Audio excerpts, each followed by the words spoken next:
HD.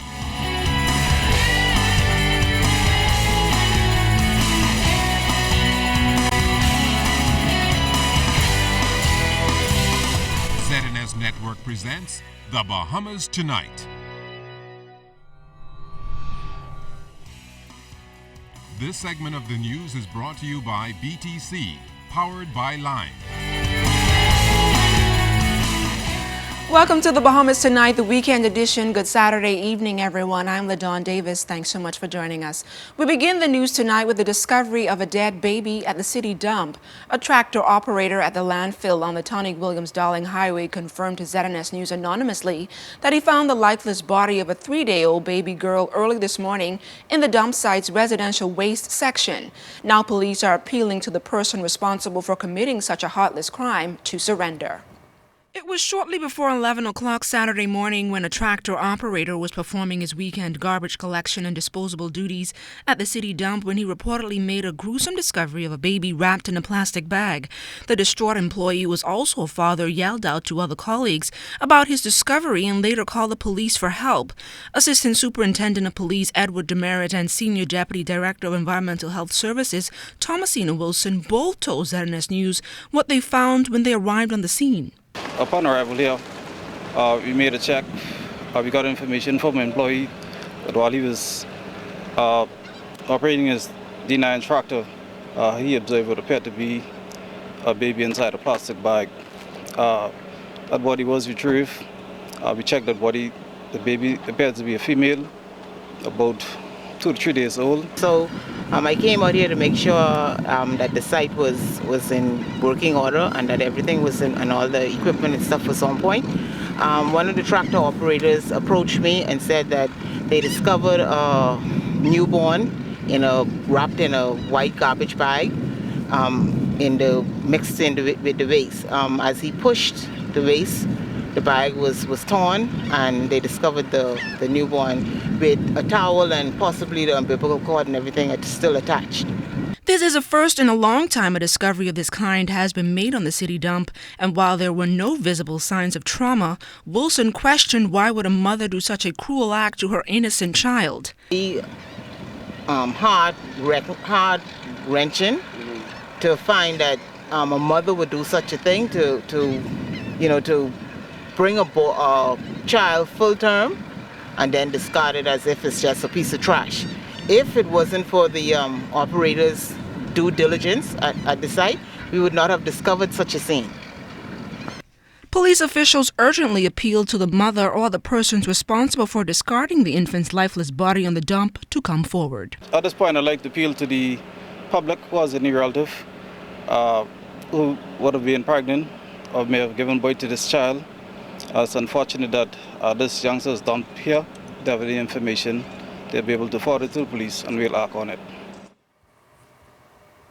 Tragedy struck a family on Mother's Day when their 1-year-old baby died in a house fire. Too distraught to talk back then, the victim's grandmother is speaking out now and thanking persons throughout the community who have helped her family in their time of need. Altabi's Munnings has a story. On the outside, you can see the memorial erected for 1-year-old Santia Cooper, also known as Mimi, at the only home she knew during her short life. She's the baby who reportedly burned to death in a house fire on Amos Ferguson Street on Mother's Day. Inside, though, the harrowing view of what was. Only rubble, some clothes, and remnants of a house burned and no longer inhabitable. Sandra Mae Cooper is the baby's grandmother. She detailed how she started Mother's Day by going to church and then cooking Sunday dinner. It was the events that followed that led to her family's nightmare. The guy come from in the back there. He says, Sandra, says smoke and fire coming through the bedroom window. I run up the stairs, which there was ever up there. I run up the stairs. The mummy dashed to the room door. When she dashed to the room door, the smoke and the fire met at the door. So I threw on the side. I said, let me try. When I reached the door, the same thing happened, so nobody could get her. The Bahamas Loving Care Association is organizing the many donations provided to the family, but there's even more assistance needed. Mortician Kemuel Cox and Association President Sam Williams hopes you can help. We're in need of a house for the person. Of course, social service will provide the the rental assistance for them in terms of the down payment. We need some furniture for the family with a stove, refrigerator, and clothing and food. Social service is trying to assist them. I want to work along with them so we can work in the community together. We're not separating ourselves. And I said that Loving Care will come in and show our support any which way we can.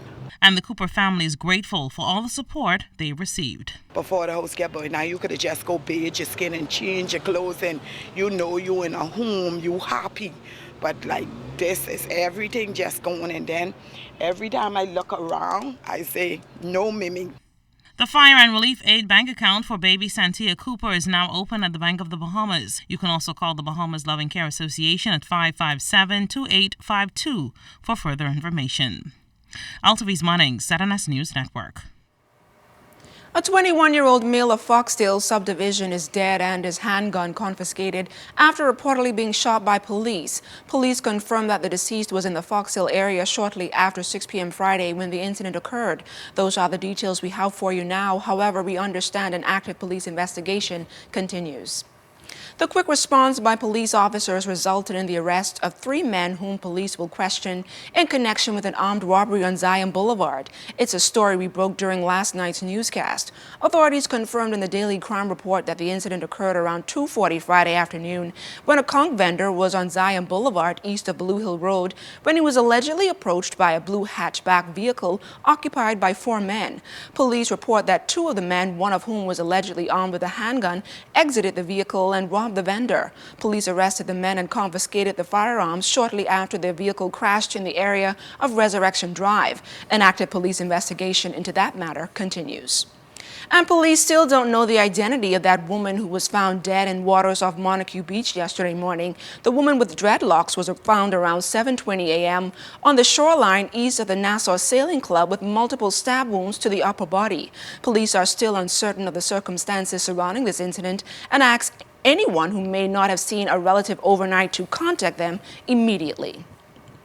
The escalating crime wave in the country has prompted members of the Bahamas Against Crime organization to host a mass rally on Rawson Square at 4 o'clock tomorrow afternoon. It's the 4th consecutive rally of its kind, and while the turnout has not been good, Bahamas Against Crime Executive Reverend C.B. Moss is optimistic that Bahamians who are fed up with crime in their neighborhoods will show up in large numbers this time around.